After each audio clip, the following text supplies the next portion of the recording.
Andy Biggs. Thank you, Mr. Chairman. Let's get to this thing. The Muslim ban that was mentioned. What countries were involved in the Muslim ban? Anybody know? I know. Anybody want to take a guess? I'll tell you who they were.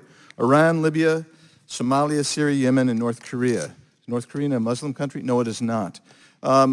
What do those countries, 6 of those 7 countries, have in common? Actually, they have in common that 4 of them were on President Obama's DHS terrorist watch list. The other 4 were considered terrorism safe havens. Only 12% of Muslims around the world were impacted. And besides that, Mr. Clem knows this, Mr. Camerata knows this, I would hope Mr. Isaacson knows this, there were exceptions for every one of those countries to come in, so there was not an absolute ban. Another lie told by the left. How about separation? This notion of separation. More than 325,000 unaccompanied children have been misplaced by this administration, admitted to. New York Times did a study. We had the director in, and she admitted it.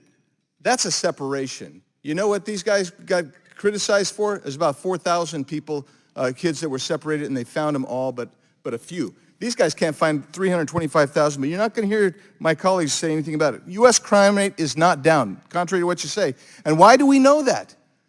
Does LAPD report? No. Does New York report? No. Does Miami-Dade report? No. Do more than 6,000 police agencies obviate any reporting? That's the correct thing. They don't report. So when you say New York is down, guess what, friend? They don't report to the FBI anymore. They don't report anymore. They stopped reporting several years ago. Why is it? They've told me it's too hard to report. And so that's what you're relying on. You know what the CBP said about Tren de Aragua? Tren de Aragua is now moving into the Northeast. And they are. But crime is down for you. That's good for you, my friend. CBP numbers, you said they're way down. I'm looking at CBP numbers right here. I'm looking at them right here. And you know what I see? I see, let's see here.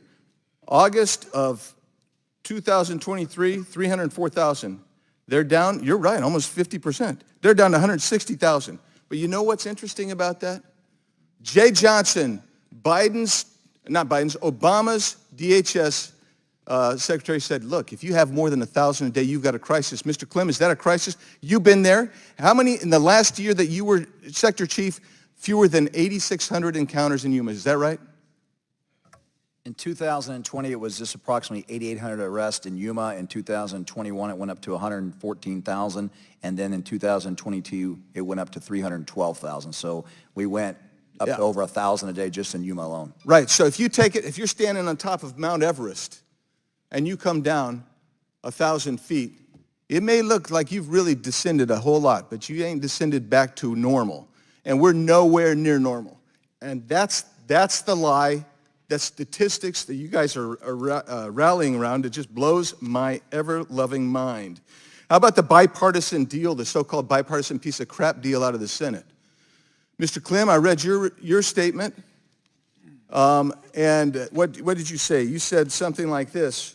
You said, it failed to address the border security requirements still needed by the U.S. Border Patrol. If enacted, it would codify a mandatory nationwide catch and release scheme for all populations anytime there is limited consequences of detention or removal, even returning to Mexico, incentivizes more people to make the dangerous journey.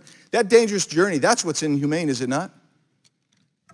That's correct. The journey is dangerous. And so the bill that you referred to as a better bill was H.R. 2, which has been languishing over in the Senate for over a year now.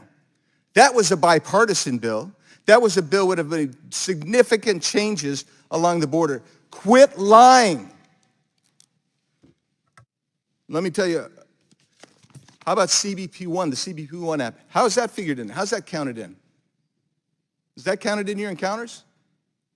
Between ports of entry or at the port? No, it's not counted in. And you know what? You know what those numbers are? And this will take you right back up to 2023 levels. 530,000 migrants, okay, that's the CHNV program. 813,000 came in under the CBP-1. That takes you right back up to the 2023 levels, doesn't it not, Mr. Clem, Mr. Camerata? Yes, it does. Yes, it does. And then when Yes, you, if you add them together. yeah, and then when you throw in the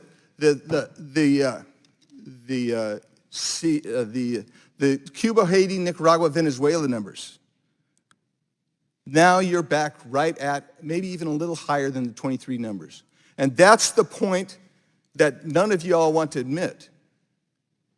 You want to dance around it and you want to say, well, now they're legal. They got some kind of legal status. You know what they've got? They've got an illegal parole status because parole under the INA is meant to be a singular, particularized parole status. But they've got categorical parole status here. And they know that's wrong, and that's where they should have stopped. And Mr. Chairman, my time's way over, but there's so much more to say here to rebut the crapola we've heard here today. Yield. Mr. Chair, since I know time went over, can I just add one thing? If he's adding, If he's adding, I'm going to add. You got time before we started. I didn't get that time. Oh, well, that's because I'm the ranking member. Yeah, of the who committee. cares if you're the ranking member? If you ask for a regular order, then do regular order. Thank you, sir. As ranking member, can I, since you had more time, just one quick thing. I just want to clarify that actually the gentleman is actually incorrect. Both the states of New York and California, the city of New York City, the city of Los Angeles, do send their reports and their crime reports, and they are included in the data. And so I just think that the facts are important, and I won't. Yeah, they are. I won't. So I demand time to respond to that. I definitely won't correct every. I won't correct every misstatement. But I did want to correct those. Thank you. Because if you look at the Marshall Project itself, which is not a conservative group, they will tell you, if you look at the FBI data, more than 52% of agencies don't report all of their data to FBI. And that's the facts. Facts are a stubborn thing.